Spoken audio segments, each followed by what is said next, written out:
News bye Shibu Khan देख रहे सभी दर्शकों का बहुत बहुत स्वागत एवं आभार। मैं हूं आपका दोस्त एवं इस कार्यक्रम का होस्ट शिबू खान। तो आइए नजर डालते हैं आज की 3 जनवरी पर क्या कुछ रहा है देश में प्रदेशों के हाल। तो सबसे पहले हम बात करेंगे इस बार महाकुंभ का आयोजन उत्तर प्रदेश के प्रयागराज में होने वाला है, जिसकी तारीख 13 जनवरी से लेकर के 26 फरवरी तक घोषित की गई है। वैसे महाकुंभ में सरकार ने पूरी तरीके से तैयारियां जारी कर दी है। 5438 करोड़ रुपए के बजट से महाकुंभ को भव्य और दिव्य बनाने के साथ साथ ही महाकुंभ को समूचे विश्व में एक बड़े स्तर का आयोजन घोषित करने की मंशा है। निश्चित तौर से सभी के सहयोग से, जन सहयोग से, सरकार के सहयोग से और हमारे आपके सहयोग से ये महाकुंभ यकीनन समूचे विश्व में एक नया आयाम और नई गति देने का काम करेगा। इसी क्रम में बताया चले कि मुस्लिम धर्म के लिहाज से बात करें तो अजमेर में ख्वाजा मोइनुद्दीन चिश्ती का भी सालाना उर्स शुरू हो चुका है। 813वां उर्स इस बार हुआ है। आपको पता चले कि देश के प्रधानमंत्री नरेंद्र मोदी जी द्वारा अल्पसंख्यक कल्याण मंत्री किरण रिजिजू के माध्यम से हर बार की तरह इस बार भी चादर भेजी गई है। आपको बताया चले कि जिस तरीके से अजमेर में भी मस्जिद के नीचे मंदिर को लेकर के अभी तमाम तरीके की बातें चल रही हैं, तो उसको लेकर के हिंदू संगठनों ने प्रधानमंत्री नरेंद्र मोदी द्वारा भेजी गई चादर पर कहीं न कहीं एक आक्रोश या नाराजगी जताई है। हिंदू नेता का कहना रहा है कि जब तक मामला कोर्ट में विचाराधीन है तब तक प्रधानमंत्री की हैसियत से नरेंद्र मोदी प्रधानमंत्री की हैसियत से चादर ना भेजते।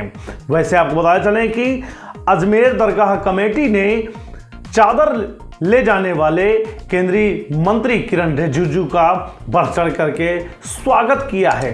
आपको बताया चले कि इस दौरान अजमेर दरगाह कमेटी के जिम्मेदारों ने कहा है कि ये तोहफा 140 करोड़ लोगों का तोहफा है, जो चादर के रूप में भारत के प्रधानमंत्री नरेंद्र मोदी ने ख्वाजा मोइनुद्दीन चिश्ती की दरगाह में पेश किया है। वहीं अब बात करेंगे बिहार को लेकर के। बिहार में बीपीएससी परीक्षा रद्द करने को लेके तमाम तरीके से आरोप प्रत्यारोप और नेतागिरी राजनीति पूरी तरीके से होती नजर आई है।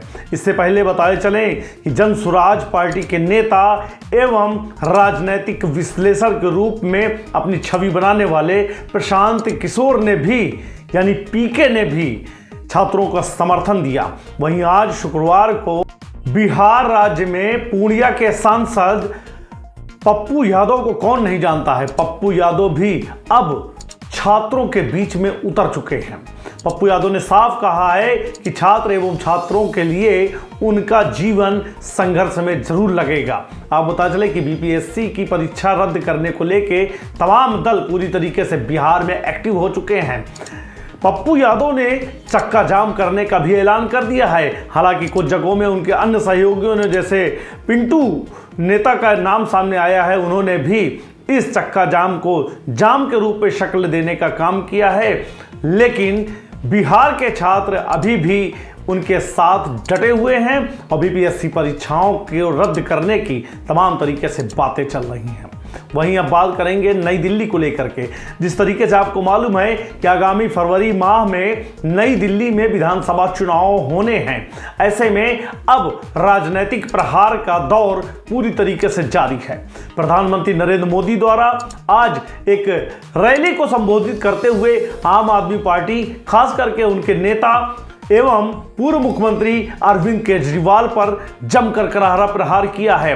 तो बात जब प्रहार की होती है तो जवाब में भी कुछ न कुछ आता है। हम बताए चले कि प्रधानमंत्री नरेंद्र मोदी ने आज कुछ बस्तियों से लोगों को फ्लैट जो बने हुए हैं उनकी चाबियां देकर के कहा है कि मेरा सपना है हर भारतीय की, हर गरीब की अपनी पक्की छत होनी चाहिए।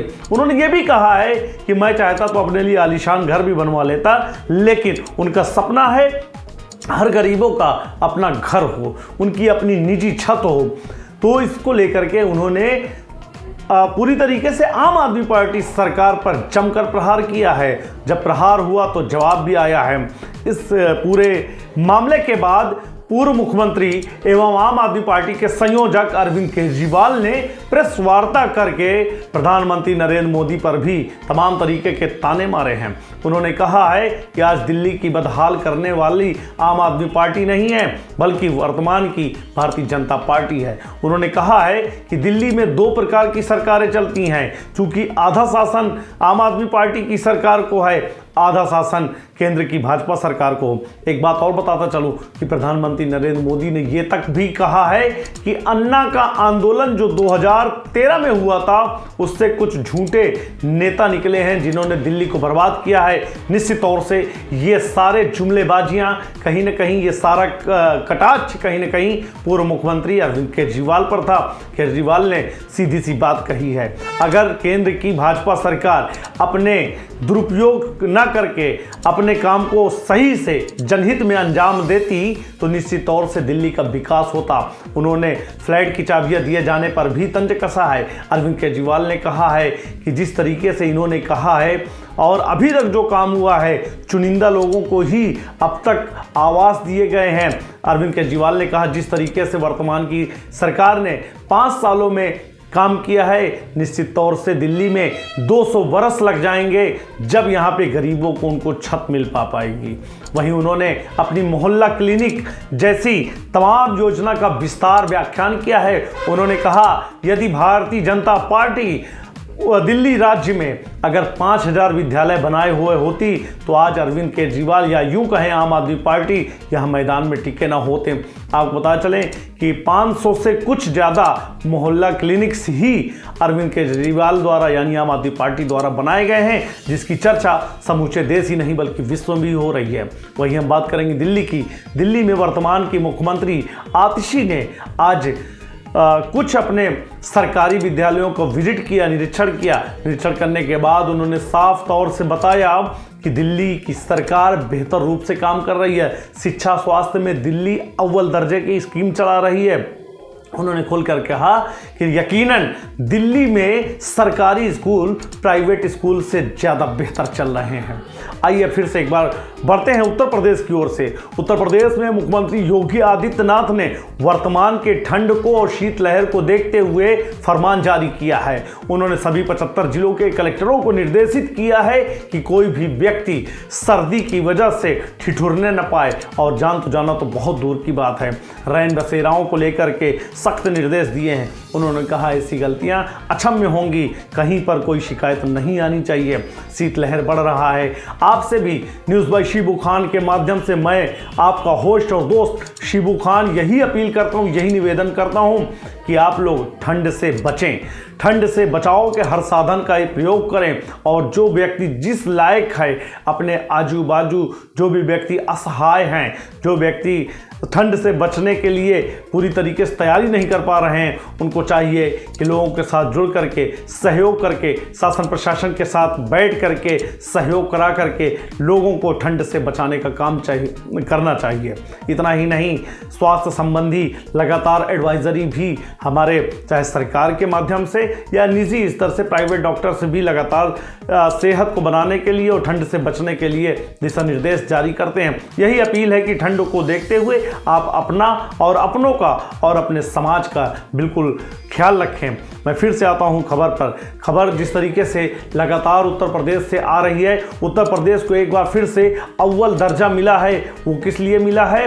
इन्होंने 6 लाख से ज़्यादा पब्लिक ग्रीवेंस यानी लोक शिकायतों का निस्तारण किया है। उत्तर प्रदेश को अव्वल दर्जा समूचे देश में प्राप्त हुआ है। 6 लाख से ज़्यादा निस्तारण अपने आप में एक बड़ी ही उपलब्धि है। वहीं महाराष्ट्र राज्य को दूसरा दर्जा प्राप्त हुआ है। 6 लाख निस्तारण, जिसमें IGRS भी शामिल है, प्रार्थना पत्र भी शामिल है, 1076 की कॉल्स भी शामिल है। ऐसी सभी शिकायतों पर सरकार की ओर से त्वरित कार्रवाई की गई है, जिसमें योगी आदित्यनाथ सरकार का श्रेय अव्वल दर्जे पे रहा है। बिहार की राजनीति में भी तमाम तरीके से आपने देखा कि बीते दिनों नीतीश कुमार के इधर से उधर से इधर आने जाने की बात चली है। इस पे राष्ट्रवादी कांग्रेस पार्टी ने पूरी तरीके स्टैंड जारी कर दिया है कि नीतीश कुमार कुछ भी कर सकते हैं। नीतीश कुमार को लेकर के बहुत ज़्यादा गंभीरता नहीं दिखाई जा सकती है। फिर से आते हैं दिल्ली पे। दिल्ली का विधानसभा चुनाव बड़ा ही रोमांचक होने वाला है। कांग्रेस पार्टी, भारतीय जनता पार्टी, आम आदमी पार्टी का त्रिकोणीय मुकाबला साफ देखने को मिलेगा। वहीं आगामी नवंबर में बिहार राज्य में भी विधानसभा के चुनाव होने तय हैं, जहां पर भारतीय जनता पार्टी, उसकी सहयोगी दल जनता दल यूनाइटेड, उनके अन्य और पार्टी जो घटक दल हैं उनको पूरी एनडीए या यूं कह लें एनडीए के साथ ही साथ आरजेडी, कांग्रेस जैसी तमाम पार्टियां पूरी तरीके से तैयार हो रही हैं। इतना ही नहीं, बिहार में ऑल इंडिया मजलिस इत्तेहादुल मुस्लिमीन यानी AIM प्रमुख असदुद्दीन ओवैसी जो हैदराबाद के सांसद हैं वो भी पूरी तरीके से इंटरेस्ट लेने वाले हैं। तो आज की खबरों में फिलहाल इतना ही। देखते रहिए आप न्यूज़ बाय शिबू खान। मिलते हैं नेक्स्ट एपिसोड में। जब तक के लिए आप सभी को बहुत बहुत आभार प्रकट करता हूं। यही अपील फिर से करता हूं कि सर्दी से देखते हुए अपने आप को बचाएं, अपने समाज को बचाएं। जय हिंद, जय भारत।